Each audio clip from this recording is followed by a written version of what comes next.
मेरा नाम कविता है। मैं मुंबई जेल की एक महिला जेलर हूँ। आखिर वहाँ रोज रात को मुजरिम औरतों को अंधेरे कमरे में देसी घी क्यों दिया जाता है?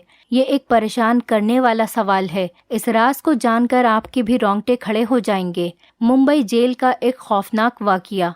ये रात एक डरावनी रात थी जब हमारे घर में अचानक से दरवाजे पर दस्तक हुई। सब घर वाले शहर से बाहर शादी में गए हुए थे और मैं इस वजह से नहीं जा सकी थी क्योंकि मेरे एनुअल एग्जाम चल रहे थे। माँ ने नौकरानी को कह दिया था कि मेरे साथ यहाँ 2-3 दिन रह ले, मगर अचानक शाम को ही नौकरानी के बच्चों की तबीयत खराब हो गई तो उस बेचारी को जाना पड़ा। मैंने दरवाजे और खिड़कियां अच्छी तरह से बंद कर लिए थे और आराम से सो गई। जब अचानक दरवाजे पर दस्तक हुई, मेरी नींद खुल गई और मैं घबराकर उठी और मैंने सोचा कि इतनी रात को कौन आएगा। मैं पहले तो डर गई कि रात के इस वक्त कौन आया है। बाहर से किसी की आवाज आई, प्लीज दरवाजा खोलिए, मुझे मदद की बहुत जरूरत है, मैं जख्मी हूँ, प्लीज दरवाजा खोलिए। इन दिनों वैसे भी शहर के हालात बहुत खराब चल रहे थे। मैं सोच में पड़ गई कि दरवाजा खोलूं या नहीं खोलूं। इस बार फिर से एक औरत की आवाज आई, प्लीज दरवाजा खोल दीजिए वरना वो मेरी जान ले लेंगे। मैं किसी को मुसीबत में नहीं देख सकती थी, इसलिए मैंने फैसला किया कि दरवाजा खोल देती हूँ, क्या पता किसी को मेरी मदद की जरूरत हो। मैंने दरवाजा खोला तो बाहर एक औरत खड़ी हुई थी और मुझे देखकर जल्दी से अंदर आ गई और दरवाजे को बंद कर दिया। मैंने ध्यान से उसको देखा तो वो लगभग 30 साल की एक खूबसूरत जवान सी लड़की थी। उस वक्त उजड़े हुए हालातों में बेचारी बहुत ही परेशान लग रही थी। उसकी हालत बहुत गंभीर थी। उसकी गंभीरता उसके खूबसूरती को छुपा रही थी। माथे पर खून लगा हुआ था। वो बहुत बुरी तरह से जख्मी हो गई थी। अभी मैं उसको देख ही रही थी कि अचानक से पुलिस के सायरन बजने लगे। मैंने चौंक कर उसको देखा। मुझे कुछ गलत होने का एहसास हुआ, जैसे मैंने कुछ गलत कर दिया हो। वो कहने लगी, मुझे कहीं छुपा दो, पुलिस मेरे पीछे है, प्लीज मेरी मदद करो। मैं सोच में पड़ गई।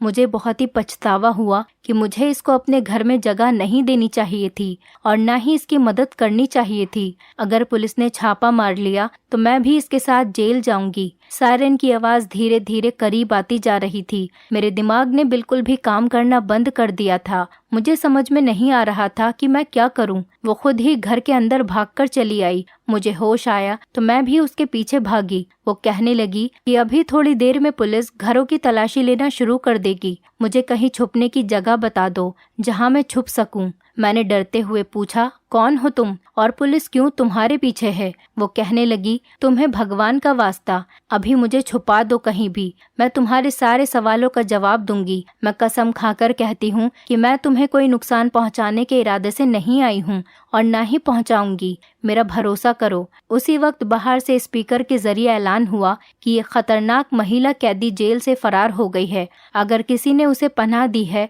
तो वो खुद उसे बाहर निकाल दे, वरना अभी थोड़ी देर में पुलिस तलाशी लेना शुरू कर देगी। वो कहने लगी, देखो मुझे जल्दी से छुपाओ वरना मेरे साथ तुम भी मुसीबत में फंस जाओगी। उसकी बात सुनकर मैं जल्दी से छत पर उसको पानी वाली टंकी के पास ले गई। मैंने कहा, जहाँ भी छुपोगी पुलिस तुम्हें ढूंढ ही लेगी, इसलिए जान बचाने का एक हल यही है कि तुम इस पानी वाली टंकी के अंदर कूद जाओ।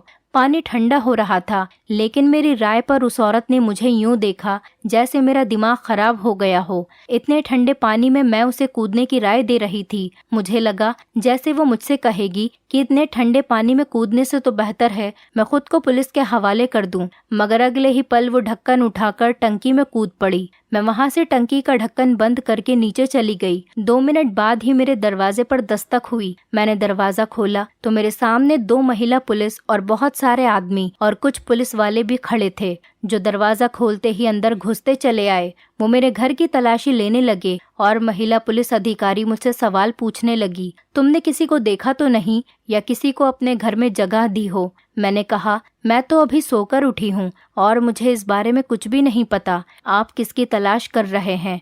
पुलिस वाले नीचे से तलाशी लेकर ऊपर छत पर आ गए तो मेरी जान को बनाई। मेरी सांस अटकने लगी कि कहीं इनको पता न चल जाए कि वो औरत कहाँ है, मगर इतना मुझे यकीन था कि इनका ध्यान पानी वाली टंकी की तरफ नहीं जाएगा। मेरा अंदाजा बिल्कुल सही था और सही ही साबित हुआ। वो खाली हाथ नीचे चले आए। पहले वाला कहने लगा, मैडम जी वो इस घर में नहीं है, मेरा ख्याल है कि वो इस इलाके से निकल गई है। बातें करते वक्त वो सब घर से बाहर निकल गए तो मैंने सुकून और चैन की सांस ली। उनकी आपस की बातों से पता चला कि वो मुंबई जेल से इस औरत को ढूंढते हुए यहाँ तक पहुँच गए। पुलिस वालों के जाने के कुछ ही मिनट में मैं जल्दी से ऊपर गई और टंकी का ढक्कन हटाकर उसे बाहर निकाला। ठंडे पानी की वजह से वो थरथर कांप रही थी। अगर मैं 10 मिनट और वहाँ नहीं जाती तो शायद उसको मरा हुआ पाती। मैं उसे नीचे ले आई और उसको हीटर के पास बैठा दिया। मैंने उसको अपने कपड़े दिए तो उसको थोड़ा होश आया। मेरे कपड़े बदलकर वो रजाई लेकर हीटर के पास बैठ गई।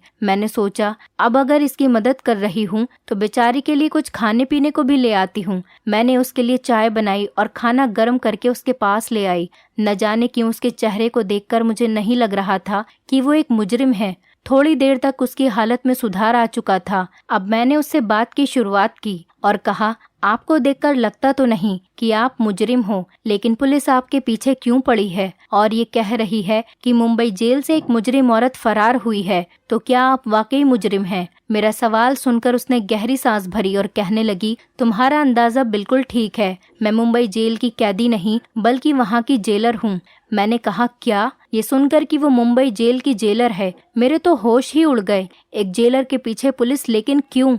मैंने पूछा, आप जेलर होके मुजरिमों की तरह क्यों भाग रही हो? तो वो कहने लगी कि बड़ी लंबी कहानी है, सुनकर क्या करोगी? मैंने कहा, देखिए, मैंने आपको अपने घर में जगह दी है, आपकी मदद की है। अब आपको भी अपनी कहानी मुझे सुनानी होगी, क्योंकि मैं ये सब आपसे इसीलिए भी पूछ रही हूँ क्योंकि मैंने भी मुंबई की एक जेल में जेलर के लिए अप्लाई किया हुआ है। तो मुझे आपकी कहानी सुनकर मालूम हो जाएगा कि वहाँ के क्या हालात हैं। वो कहने लगी, ठीक है, अगर तुम्हें इतना ही जानने का शौक हो रहा है। मेरा नाम गौरी है और मैं एक बहुत अच्छे और इज्जतदार खानदान से ताल्लुक़ रखती हूँ। हम 2 बहनें और 2 भाई हैं। मेरे पिताजी मुंबई के थाने में हवलदार थे। मेरे पिताजी ने बचपन से ही हमें सच्चाई और ईमानदारी का सबक पढ़ाया था और यही समझाया था कि अपने काम से हमेशा वफादार रहना चाहिए, चाहे काम कितना ही मामूली क्यों ना हो और रुतबा चाहे छोटा मिले या बड़ा। कभी भी अपने ईमान का सौदा मत करना। मेरे पिताजी एक सच्चे और ईमानदार हवलदार थे। अपनी सारी जिंदगी नौकरी के दौरान उन्होंने कभी भी 1 रुपए की भी रिश्वत लेना गवारा नहीं समझा। पिताजी के साथ के दोस्तों ने अपने घर पक्के कर लिए और अच्छी जिंदगी गुजारने लगे थे, मगर हमारा गुजारा गरीबी के कारण मुश्किलों से ही हो रहा था। मैं पिताजी की बहुत लाडली बेटी थी, इसीलिए अक्सर घर के हालात से तंग आकर मैं भी उनसे कहती थी कि पिताजी, आप अपने साथ के लोगों को ही देख लीजिए, उन्होंने किस कदर तरक्की कर ली है, उनसे ही कुछ सीख लीजिए। उन लोगों के घरों में सब तरह के ऐशो आराम है। उन लोगों के घर रोजाना अच्छे अच्छे पकवान बनते हैं और हमारे यहाँ वही रूखी सूखी, और हम लोग तो दिवाली पर भी अच्छे पकवान नहीं बना पाते। हमें तो कुछ अच्छा देखने को भी नहीं मिलता, खाना तो दूर की बात है। उनके बच्चे कितने अच्छे स्कूल और कॉलेज में पढ़ते हैं और हम लोग तो सरकारी स्कूलों में जाते हैं। बाद में हमें नौकरी भी वैसी ही मिलेगी, कोई भी छोटे से क्लर्क जैसी। पिताजी हंसकर कहते, बिटिया रानी, तो फिक्र न कर, तेरे भाग्य में बहुत बड़ी और ऊंची नौकरी है। मैं मजाक मजाक में कहती, क्यों पिताजी, क्या मैं मुंबई जेल के जेलर बनूंगी? पिताजी कहते, तो इसमें इतनी हैरानी वाली क्या बात है, तू अच्छे नंबरों से परीक्षा सब पास कर लेगी तो लग जाएगी। और मैं हंसकर कहती, पिताजी,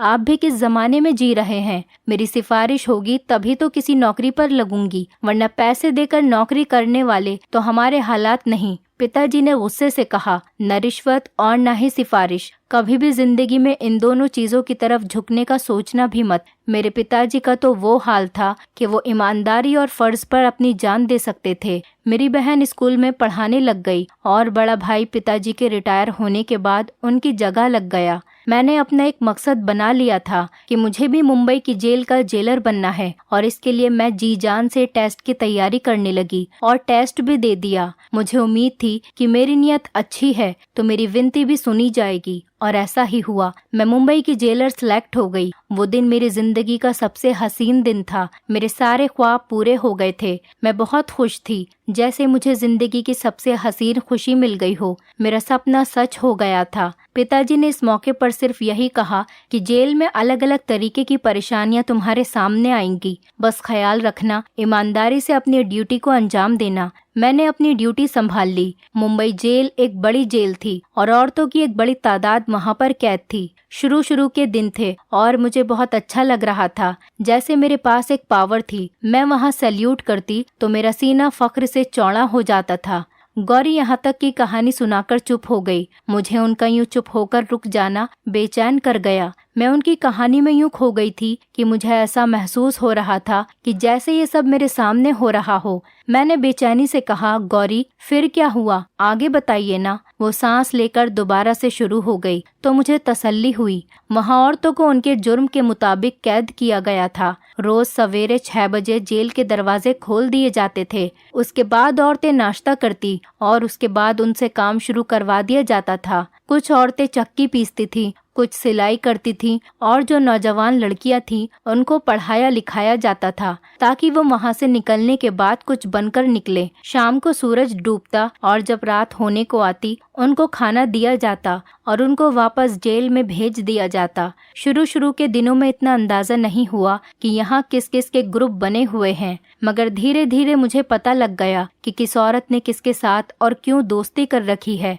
जैसे फिल्मों में दिखाया जाता है कि एक जेल उससे कहीं बढ़कर खौफनाक होती है। औरतें जो बहुत खतरनाक जुर्म के नतीजे में पकड़ी गई थी उनको अलग अलग सेल में रखा जाता था। मुझे अपना काम करने में ज्यादा दिलचस्पी नहीं होती थी। लगता था जैसे इन लोगों को तो पहले से ही काम करने की आदत नहीं थी, मगर मैं तो रोजाना पिताजी से ईमानदारी का पाठ पढ़कर आती थी। इसीलिए न सिर्फ खुद काम करती बल्कि अपने साथ के लोगों को खूब दौड़ाया करती थी। मैं अपनी नरम दिली की वजह से औरतों में बहुत मशहूर हो गई, जिसकी वजह से वहाँ की सभी औरतें मुझे बहुत पसंद करने लगी और मुझसे बहुत खुश रहने लगी। औरतें बताती थी कि मुझसे पहले जो जेलर थी वो काम धाम तो कुछ नहीं करती थी, बस रोब झाड़ती रहती थी और बगैर किसी वजह के जिसको मर्जी मारती पीटती थी। मैंने सभी पुलिस कर्मचारियों को कह दिया था कि किसी भी औरत पर कोई हाथ नहीं उठाएगा। अगर किसी ने भी ऐसा किया तो मुझसे बुरा कोई नहीं होगा। एक दिन मैं राउंड पर गई तो एक औरत ने रोते हुए मुझे बताया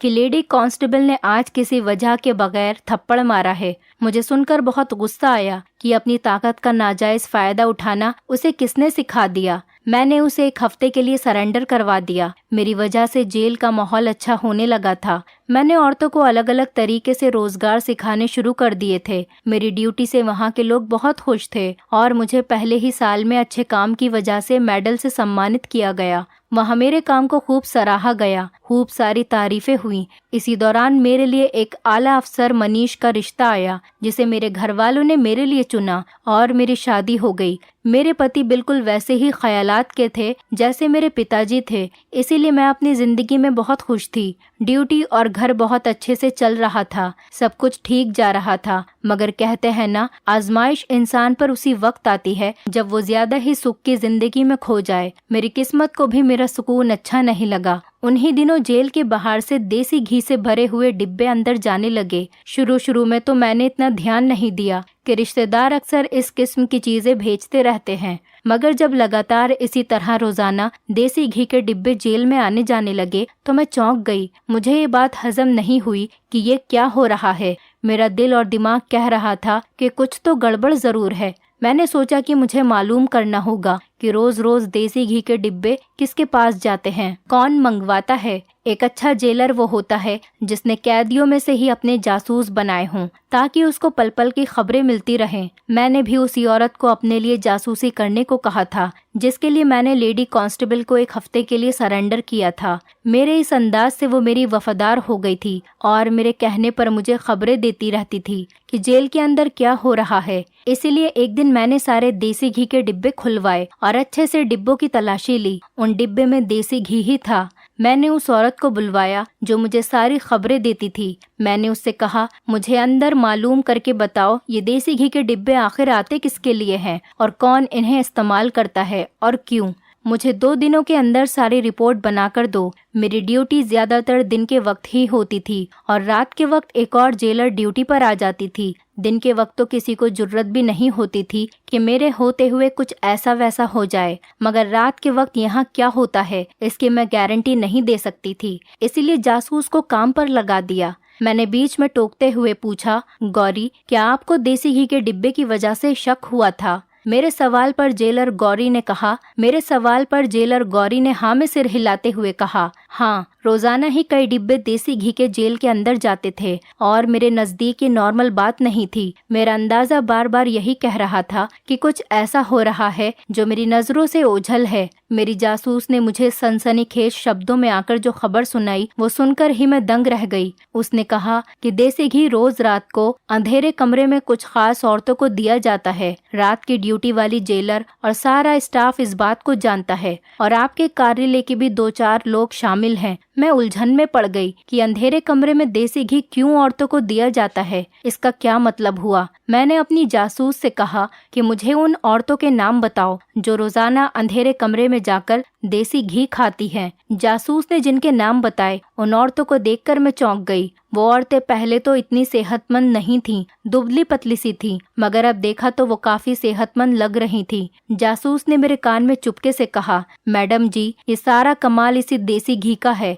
ये इतनी सीधी बात नहीं थी कि मैं नजरअंदाज कर देती। मुझे एहसास हुआ कि इस मामले की तह तक मुझे जाना चाहिए। मैंने कुछ दिनों के लिए अपनी ड्यूटी रात की शिफ्ट में करवाने का फैसला कर लिया। मैंने देखा कि मेरी रात की शिफ्ट की खबर बहुत सारे लोगों के दिलों पर बिजली बनकर टूटी थी। मैंने दिन के समय घर में अपनी नींद पूरी कर ली ताकि वहां रात को जाग सकूं। रात के 9 बजते ही मैंने देखा लेडी कांस्टेबल चोरी चोरी कहीं जा रही है। मैंने सोचा कि इसके पीछे जाकर देखती हूँ और मैं धीरे धीरे उसका पीछा करने लगी कि वो कहाँ जाती है। मैंने जो देखा उसने मुझे चौकन्ना कर दिया, क्योंकि एक अंधेरे कमरे में वो कैदी मुजरिम औरतों को देसी घी दे रही थी। पहली चौंका देने वाली बात तो ये थी कि रात के इस वक्त देसी घी खाने की क्या जरूरत थी, और जबरदस्त बात ये कि जेल के आखिरी वाले अंधेरे कमरे में जाने की क्या तुक बनती है। मैंने 2-3 दिन यही रूटीन देखा, लेकिन इसके अलावा कोई और जबरदस्त बात मेरी गिरफ्त में न आ सकी। मैं कुछ भी पूछकर इनको मोहतात होने का मौका नहीं दे सकती थी,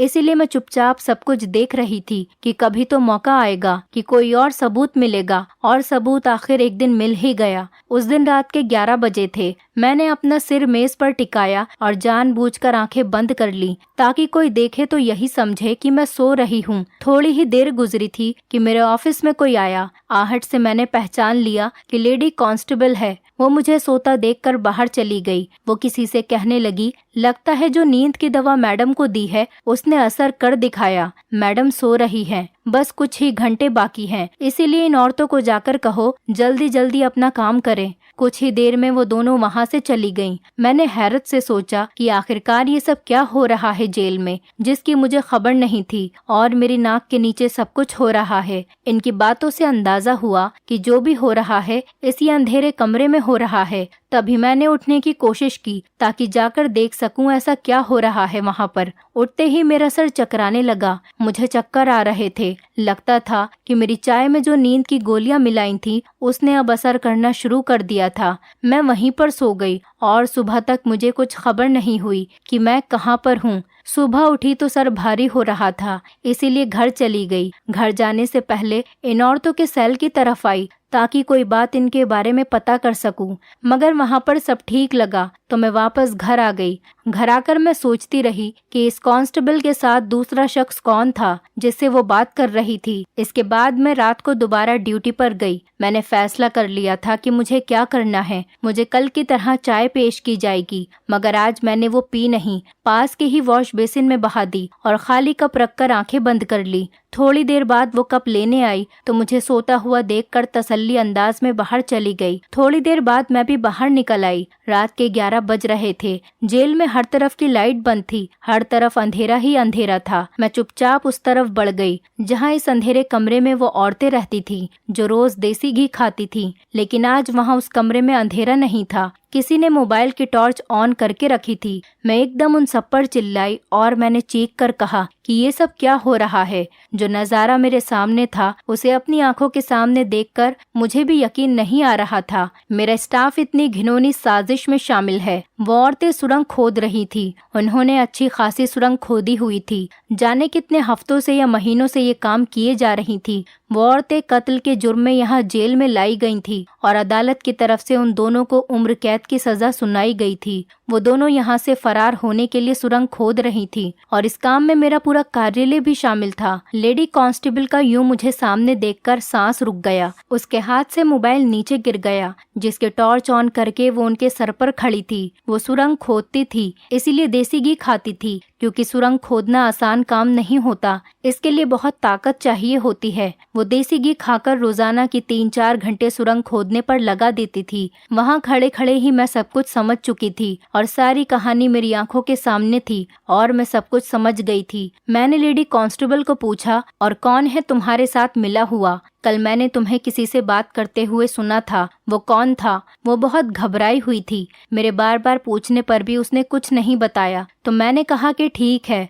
मैं हाई कमीशन से बात करती हूँ। जब तुम्हें नौकरी से निकाला जाएगा तो तुम्हें पता चलेगा। मेरी बात सुनकर वो बहुत ज्यादा डर गई थी। कहने लगी, प्लीज किसी को फोन मत कीजिए। अभी मैंने फोन उठाया ही था कि मेरे सर पर किसी ने बहुत जोर से वार किया और मैं बेहोश होकर वहीं पर गिर गई। होश में आई तो मैंने देखा मैं खुद भी जेल के ही एक कमरे में कैद थी। मुझे याद आया कि मैं फोन करके जानकारी देने वाली थी कि किसी ने मेरे सर पर वार कर दिया। वो लेडी कांस्टेबल के अलावा और कोई नहीं हो सकता था। इसी ने अपना राज खुल जाने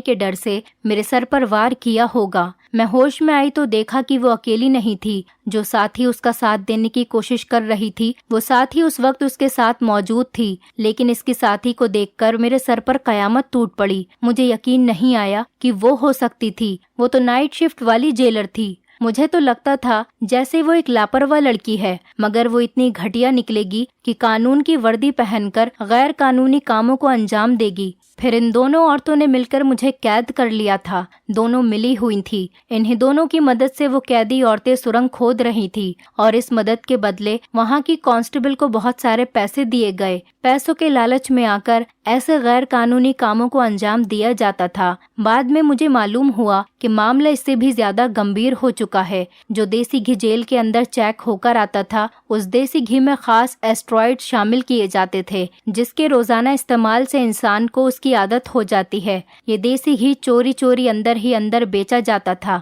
ये कोई मामूली देसी घी नहीं था। ये सारा काम रात के वक्त इस जेलर की मौजूदगी में निहायत चोरी चुपके होता था। इस जेलर ने ये सारी बात मुझे खुद अपने मुंह से बताई। उसने अपने सारे जुर्म मेरे सामने कबूल किए, लेकिन वो नहीं जानती थी कि इसने मुझे मेरे ही जिस दफ्तर में कैद किया है, वहाँ तो मैंने पहले से ही एक कैमरा लगाकर रखा हुआ था जो सारी बातें रिकॉर्ड कर रहा था। मुझे जब भी किसी से उसका जुर्म कबूल करवाना होता था तो मैं उसको इसी कमरे में ले जाती थी और उसका बयान इसी कैमरे में रिकॉर्ड हो जाता था, जो बाद में एक सबूत के तौर पर काम आता। उसने मेरी तरफ से कोर्ट को ऑफिशियल तौर पर छुट्टी का खत पोस्ट कर दिया ताकि मेरा गायब होना पूरी तरह से किसी को खटके नहीं। इसके बाद उसने मेरी पहचान के अनुसार एक रिपोर्ट बनाकर कोर्ट को भेज दी, जिसमें मुझ पर संगीन आरोप लगाए गए थे। इसका इरादा मुझे रास्ते से हटाने का था। आज शाम जैसे ही वो मेरे लिए खाना लेकर कमरे में आई तो मैं उस पर काबू पाकर वहाँ से फरार हो गई और तब से वो मेरे पीछे लगी है ताकि मुझे पकड़ सके।